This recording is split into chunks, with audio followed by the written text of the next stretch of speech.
भुनक्तु सह नो भुनक्तु सह वीर्यं करवावहै तेजस्विनावधीतमस्तु मा विद्विषावहै। ओम शांति शांति शांति। वैदिक जीवन पद्धति की इस कक्षा में पुनः आप सभी का हार्दिक स्वागत है, अभिनंदन है। संसार में धर्म, अर्थ, काम और मोक्ष, जिनको पुरुषार्थ चतुष्टय के नाम से हम जानते हैं, धर्म का मर्म, धर्म पूर्वक कर्म वही व्यक्ति कर सकता है जिसके पास धन हो। धन केवल रुपए हो, पैसे हो, सोना हो, चांदी हो, हीरे हो, जवाहरात हो, केवल यही धन नहीं है। इस धन की भी महती आवश्यकता होती है और इसके साथ साथ ज्ञान रूपी जो धन है, जो हमारे आचरण का, हमारे चरित्र का धन है, जो व्यवहारिक धन है, जिसके जीवन में धन धन होता है उसका जीवन धन्य हो जाता है। और धन धन तेरी माया, ऐसा भी लोग बोल देते हैं कि धन से ही सारा जीवन चलता है, धन से ही तन मन वतन चलता है। इसलिए जितना हम ऐश्वर्यशाली होंगे, अंदर के ऐश्वर्य से परिपूर्ण होंगे और बाहर के ऐश्वर्य से परिपूर्ण होंगे, उतनी उतनी हमारी उन्नति होती रहेगी। बाहर का ऐश्वर्य खूब है, बाहर की संपदा धन बहुत है, लेकिन अंदर का धन नहीं है। अंदर से हम बिल्कुल खोखले हैं, कंगाल हैं, तो बाहर का धन हमको कभी भी सुख नहीं दे सकता है। इसलिए बाहर का भी धन और अंदर का भी धन जो देने वाला है वह परमपिता परमेश्वर है। उसकी हम सदा सर्वदा स्तुति, प्रार्थना, उपासना करें। हम ऋग्वेद के प्रथम मंडल के 96वें सूक्त का स्वाध्याय कर रहे थे और अंत के कुछ मंत्रों को हमने लिया था, जहाँ पर धन की बात कही थी। अन्न धन हो, शरीर का धन हो, बल का धन हो, ज्ञान का धन हो, क्योंकि वह द्रविणोदा है, वो द्रविण देने वाला है, वो ज्ञान देने वाला है। ऐसी ज्ञान की शक्ति से हम संपन्न होकर के सदा सर्वदा उन्नति करते रहें, यह सबसे बड़ी बात है। और आज हम स्वाध्याय करेंगे 97वें सूक्त के पहले मंत्र से हम स्वाध्याय आरंभ करते हैं और बहुत ही सुंदर चर्चा की है कि वास्तव में पवित्र धन ही हमारे जीवन में समाधान बन सकता है। अगर बेईमानी का कमाया हुआ है, पाप से कमाया हुआ धन है, तो समाधान नहीं, व्यवधान ही व्यवधान खड़ा करता है हमारे जीवन में और हमारा जीवन कभी सुखमय बन नहीं सकता, नहीं पाता है। मैं पहले लिख देता हूं इस वेद मंत्र को, फिर आगे चर्चा करूंगा आपके समक्ष। ओम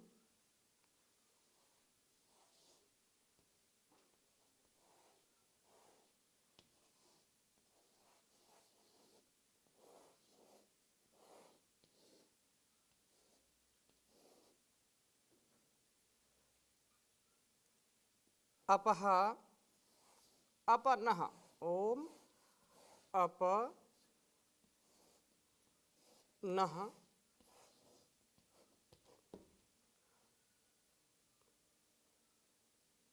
शोषुषत अघमग्ने।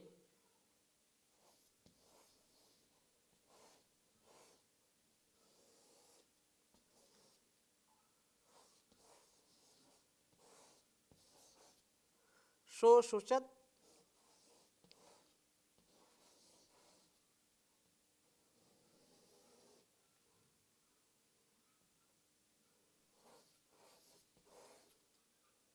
अघमग्नि,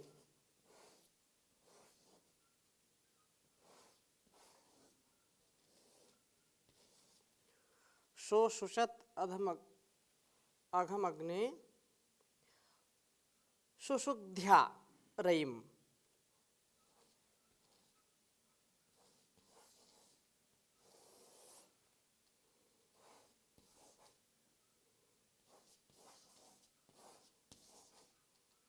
सुषुध्या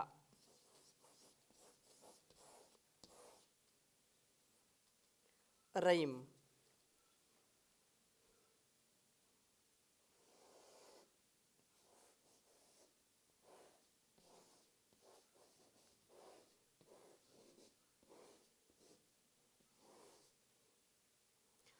अपनः शोषुषत अघम,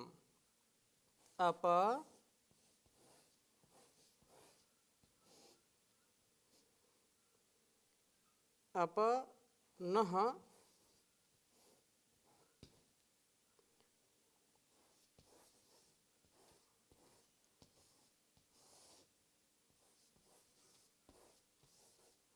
शोषुषत अघम।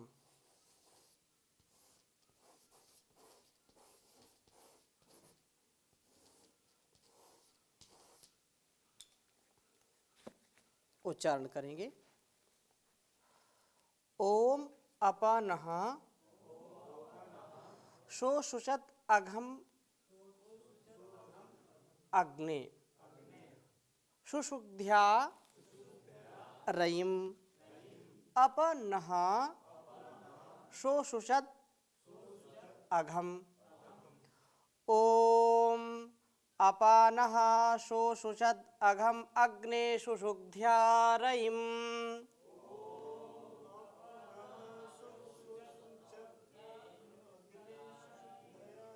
अपनः शोषुषत अघम।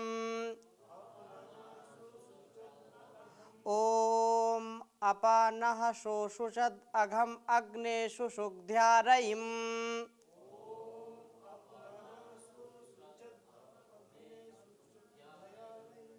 अपनः शोषुषत अघम।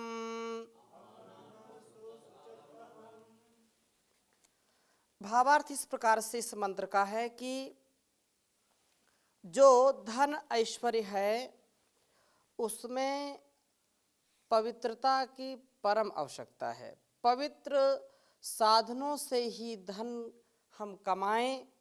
अपवित्र साधनों से धन हमारे पास आएगा तो जीवन में विकार उत्पन्न करेगा। इसलिए कहा है कि अपनः शोषुषत अघम, यह जो वाक्य इसमें प्रयुक्त हुआ है वाणी व रसना को एक मान करके हमारी जो इंद्रियां हैं कितनी हैं?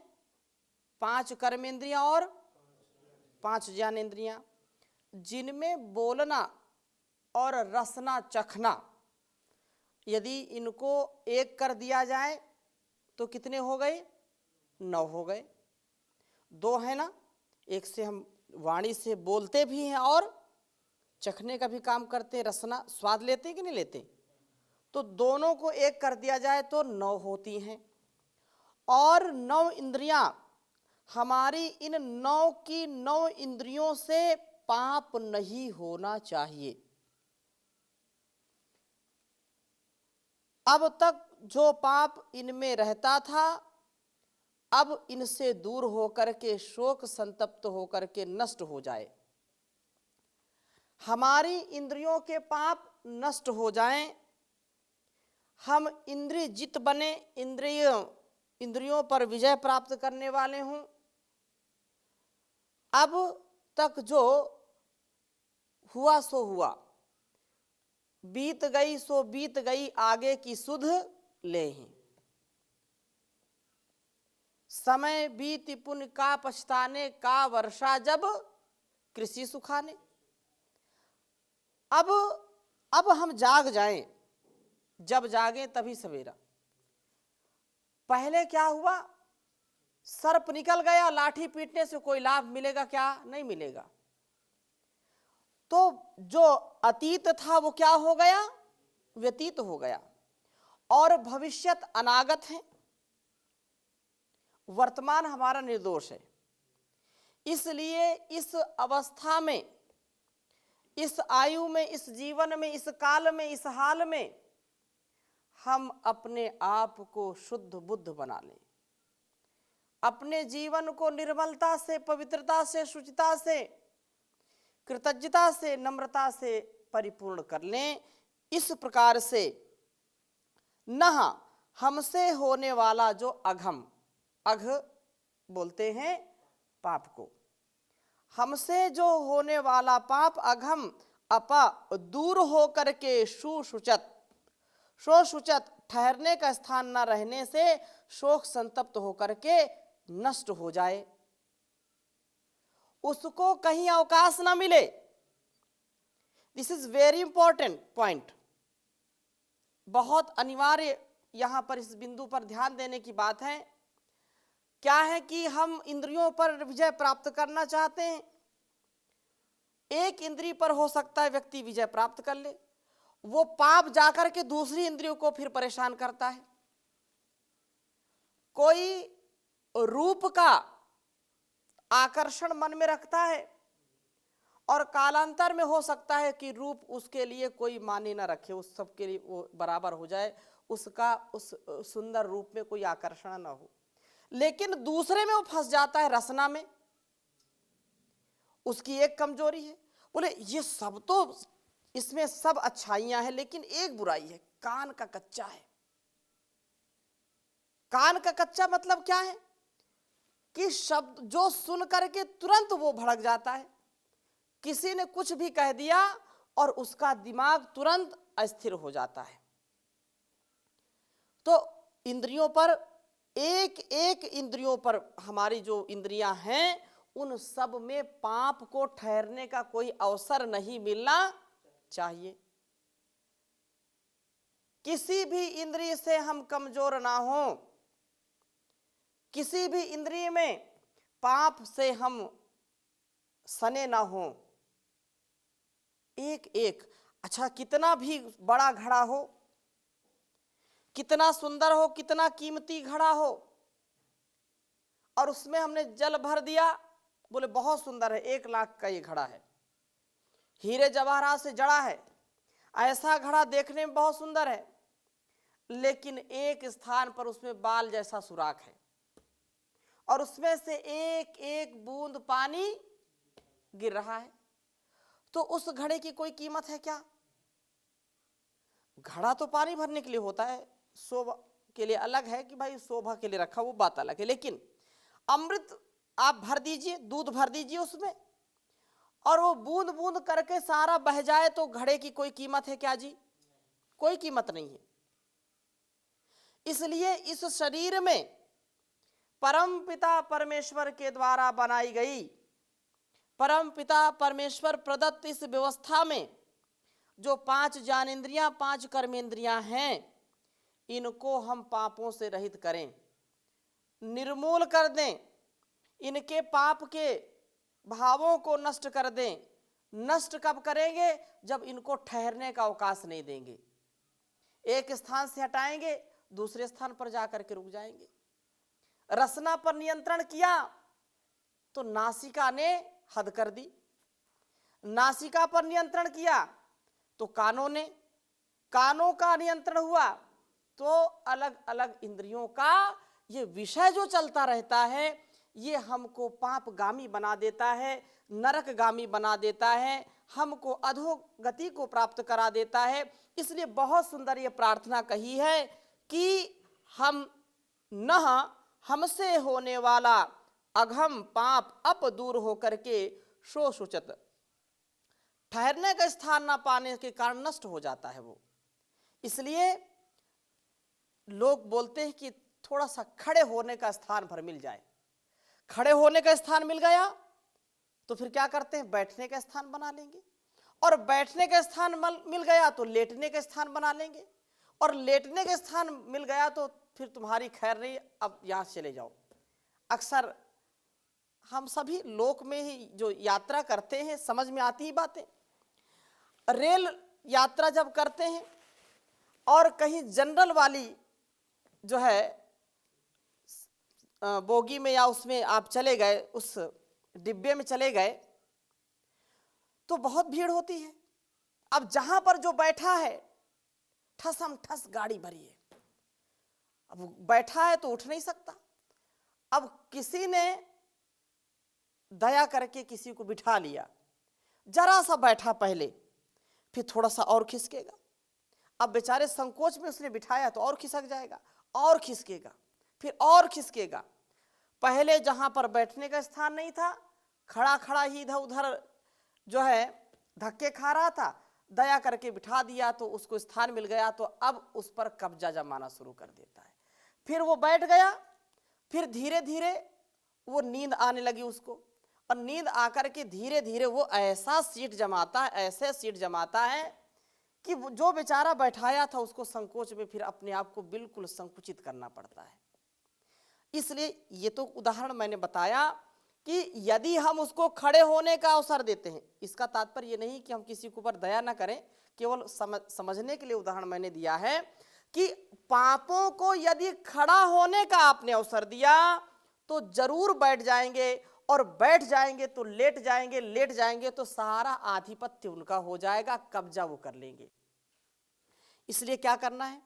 इसलिए वेद मंत्र कहता है शो शुचत, ठहरने का स्थान ही मत दीजिए, न अपनी नासिका, रूप रस गंध शब्द स्पर्श आदि जो भी विषय हैं उन विषयों पर नियंत्रण पाने के लिए उनके षड्यंत्रों को हमको समझना चाहिए, और वहां बिल्कुल हमको ईमानदारी से इंद्रिय संयम करना चाहिए।